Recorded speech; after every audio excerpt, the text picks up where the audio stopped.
Good news Indonesia nih, Batam akhirnya jadi pulau primadona. Karena sekarang duit dari Singapura dan Malaysia berlomba-lomba buat datang ke Batam. Kok bisa sih?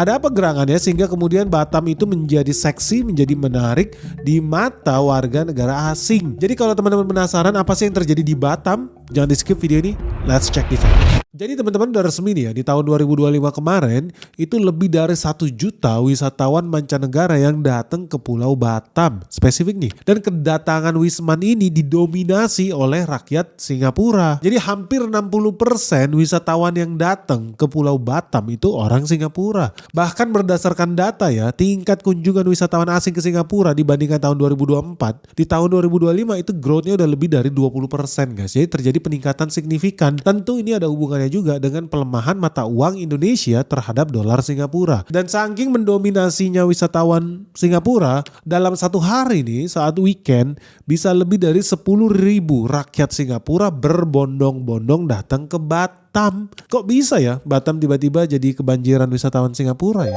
Tentu lu ingat dulu dong flashback Benix ya. Tahun lalu gue pernah bikin video spesifik soal Singapura dan bagaimana itu bisa memperkaya orang Indonesia. Dan berdasarkan data di CNN itu terjadi memang PHK besar-besaran di Singapura tembus hampir 20.000 orang loh daftar PHK di bulan November 2025. Dan yang paling banyak adalah orang-orang yang bekerja di sektor teknologi dan properti. Ini data resmi ya guys dari Kementerian Perdagangan dan Industri Singapura.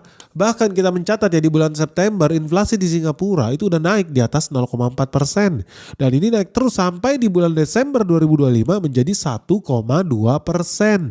Karena inflasi terus naik tinggi dan makin banyak orang PHK massal, peredaran duit makin berkurang, artinya gak heran kalau makin banyak perusahaan yang menunda ekspansi bisnisnya, menunda merekrut karyawan baru, bahkan sampai menunda kenaikan gaji. Beda dengan Indonesia, biasanya tiap tahun naik gaji, tapi di Singapura nggak bisa lagi seperti itu, bahkan harus potong gaji dan PHK massal. Bukan hanya naik gaji, tapi potong gaji dan PHK massal. Dan ini mayoritas terjadi di perusahaan-perusahaan kecil dan perusahaan-perusahaan kelas menengah, jadi UMKM kalau di Indonesia. Lu kalau belanja di Indonesia rata-rata beli beras 5 kilo, itu masih dapatlah duit Rp75.000. Di Malaysia, beras yang sama 5 kg itu harganya 121.300 karena mereka impor. Singapura beras yang sama 5 kilo harganya 116.000. Nah, artinya gak heran kalau banyak orang Singapura ke Indonesia buat beli beras dan belanja yang lain kayak ayam nih. Di Indonesia ayam 1 ekor itu rata-rata 36.000. Di Malaysia itu 64.000 2 kali ya Indonesia. Tapi di Singapura itu sampai 7 kali lipat lebih mahal. Begitupun yang lain untuk minyak goreng nih. Minyak goreng 2 liter di Indonesia sekitar 50.000 lah. Begitupun Malaysia karena kita berdua kan penghasil sawit nih. Tapi di Singapura harganya 50% lebih mahal. Untuk minyak 2 liter mereka harus bayar 72.600.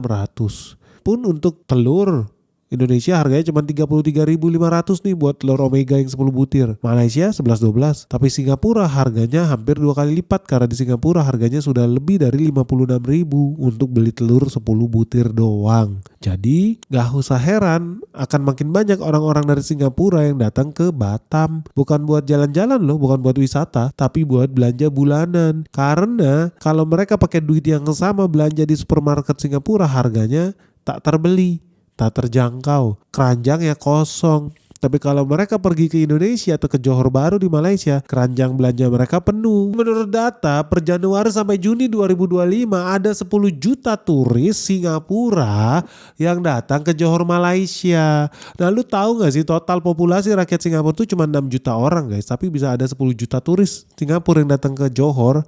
Artinya ya memang ada sangat banyak loh rakyat Singapura yang datang ke Johor. Dan dihitung rata-rata setiap rakyat Singapura yang datang ke Johor mereka itu spending 3,9 juta sekali belanja setiap bulan. Mereka beli perlengkapan rumah tangga, mereka beli susu, mereka beli sabun, deterjen, makanan. Pokoknya rata-rata belanja sekitar 1.000 ringgit Malaysia lah atau sekitar $300 Singapura. Kalau barang yang sama mereka belanja di Singapura, mereka bisa spending di atas $420 atau setara 5,5 juta. Jadi kalau bisa lebih hemat 20-30% kenapa enggak? Cuma tinggal nyebrang kok ke Johor, jalan darat. Nah pertanyaannya, kenapa ya ya ada banyak warga Singapura yang ke Malaysia. Yang pertama sih udah jelas ya, karena harga bahan pokok, belanja, salon, makanan di Malaysia jauh lebih murah. Yang kedua, biaya layanan kesehatan, pemeriksaan medis, bahkan operasi kecantikan juga jauh lebih murah. Dan syukurnya Malaysia juga memiliki destinasi wisata seperti resort, taman bermain, lapangan golf, waterboom yang gak kalah menarik dari Singapura. Dan yang terakhir dan yang paling menarik adalah karena Singapura sangat dekat dengan Johor Bahru. Cuma 30 menit jaraknya antara Singapura dengan Johor Bahru. Lu tinggal naik bus, bayar tiket 100.000, lu langsung nyampe ke Malaysia. Bayangkan ya kalau seandainya kita bisa tarik lebih banyak wisatawan yang datang ke Indonesia dari Singapura. Kenapa? Karena udah ada datanya bahwa satu orang Singapura itu spending 3,9 juta loh sekali datang ke Malaysia. Nah datanya kan dalam 6 bulan ada 10 juta orang Singapura datang ke Malaysia. Berarti dalam 1 tahun itu ada 20 juta guys. Lu bayangkan kalau Indonesia bisa ambil 10%-nya aja deh. Gak usah muluk-muluk, 10% dari orang Singapura yang pergi ke Johor Bahru. Artinya ada 2 juta wisatawan yang kita bisa tarik. Nah kalau 2 juta wisatawan itu bisa datang ke Indonesia dan satu orang wisatawan itu menghabiskan 3,9 juta rupiah di Batam, artinya peredaran duit yang bisa didapat adalah 2 juta kali 3,9 juta rupiah. 2 juta turis dikali 3,9 juta rupiah itu setara dengan 7,8 triliun. Jadi bayangkan peredaran duitnya itu bisa 7,8 triliun setiap tahun. Kalau kita hitung dalam 5 tahun itu udah setara 39 triliun guys. Gede loh, dan itu cuma 10%-nya loh. Bayangkan kalau kita bisa tarik 20%. Kalau kita bisa tarik 20% berarti Indonesia bisa dapat duit hampir 16 triliun setiap tahunnya. Nah lu bayangin APBD-nya Batam aja itu cuma 4 triliun. Tapi kalau dia bisa tarik sampai 20%, dia bisa dapat 16 triliun. Artinya Batam bisa ketimpa duit 4 kali lebih banyak dibanding yang semestinya. Nah cuman kenapa banyak orang Singapura pergi ke Johor Bahru Malaysia? Karena ya tiket busnya murah. Cuma sekitar 50.000 sampai 100.000 lah tiket busnya. Nah ini yang jadi challenge. Kenapa? Karena kalau lu cek tiket dari Singapura ke Batam itu bisa 500.000 sekali jalan. Jadi gak usah heran kalau Indonesia itu cuma bisa mendownload menarik 1 jutaan wisatawan Singapura. Tapi Malaysia bisa mendownload 20 juta wisatawan dari Singapura. Kenapa? Ya karena ongkosnya lebih murah. Nah ini yang harusnya dilakukan oleh pemerintah Indonesia. Apa? Pemerintah harus berani nih mensubsidi tiket ferry pulang pergi dari Singapura ke Batam. Subsidi berapa sih? Ya kalau subsidi 50% berarti bayarinlah 250.000. Pulangnya bayar sendiri penuh. Atau bahkan menurut gue lebih berani sih. Subsidi aja 100%. 500.000 rupiah loh. Kali 2 juta wisatawan. Misalkan kita mau tarik 2 juta wisatawan, itu cuma subsidinya setara 1 triliun setiap tahun. Tapi kita bisa dapat 7,8 triliun. Worth it gak? Menurut gua worth it. Kenapa enggak? Lu gak tahu ya, selama ini mereka juga lakukan hal yang sama terhadap kita loh. Kalau orang Indonesia nih pergi dari Indonesia ke Singapura, lu tahu bayar tiketnya berapa? 900.000. Lu cek nih, kalau lu berangkat hari ini ke Singapura lu bayar 900.000. Tapi di hari yang sama kalau lu berangkat dari Singapura ke Indonesia, lu bayar 2 juta, 2 kali lipat lebih mahal. Kenapa bisa begitu? Ya udah jelas.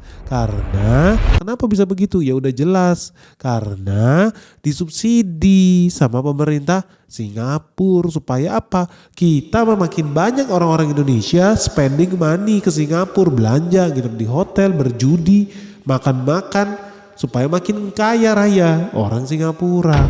Mereka gak apa-apa, kita subsidi aja tiket pesawatnya. Tapi nanti mereka pulang bayar mahal. Simple.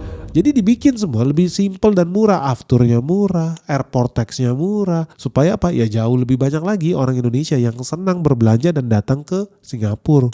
Masa kita bego banget, gak ngerti-ngerti, bingung gua menteri kita kerjanya apa ya. Lu lihat Malaysia pun lakukan strategi yang sama. Kalau lu hari ini pergi ke Malaysia, lu bayar 1,3 juta guys ke Kuala Lumpur dari Jakarta. Tapi dari Kuala Lumpur ke Indonesia bayar berapa? 2,6. Ini kan pinter si Malaysia ini sama Singapura. Pinter banget, mereka ngerti gimana cara mendownload duit orang Indonesia. Pas kita ke sana dikasih tiket diskon 50%. Subsidi. Tapi pas pulang bayar mahal, full. Nah kita bisa lakukan yang sama. Harusnya pemerintah Indonesia udah tahu ya.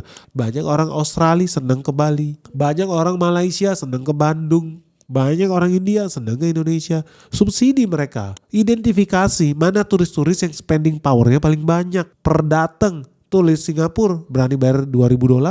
Turis dari Jerman sekali datang 3.000 euro. Subsidi sama mereka. Yang disubsidi siapa? Garuda Indonesia. Gak apa-apa, Garuda Indonesia makin tambah banyak duitnya. That's okay. BUMN punya kita juga. Tapi dampak ekonominya signifikan. Kalau kita nambah 1 juta, 2 juta, 10 juta turis asing yang spending money di Indonesia, perputaran duit di Indonesia makin besar, devisa negara kita juga makin kuat.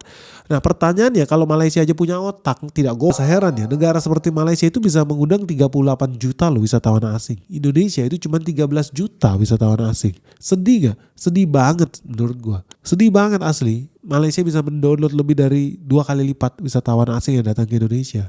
Ya bukan cuma ke Batam aja sih guys, tapi juga ke seluruh pulau yang ada di Indonesia. Kita perlu sih. Tapi kira-kira solusi apa sih yang bakal dilakukan pemerintah kita ya buat mendownload duit-duit triliunan rupiah loh dari warga Singapura? Masa lu rela duit 50 triliun pergi ke Malaysia instead of ke Indonesia? Mumpung rupiah kita sedang melemah nih, harusnya kita bisa memanfaatkan momentum seksi ini yang dan Indonesia pengen menjadi negara berbasis ekspor. Salah satu contoh bentuk ekspor jasa adalah pariwisata karena mendatangkan devisa.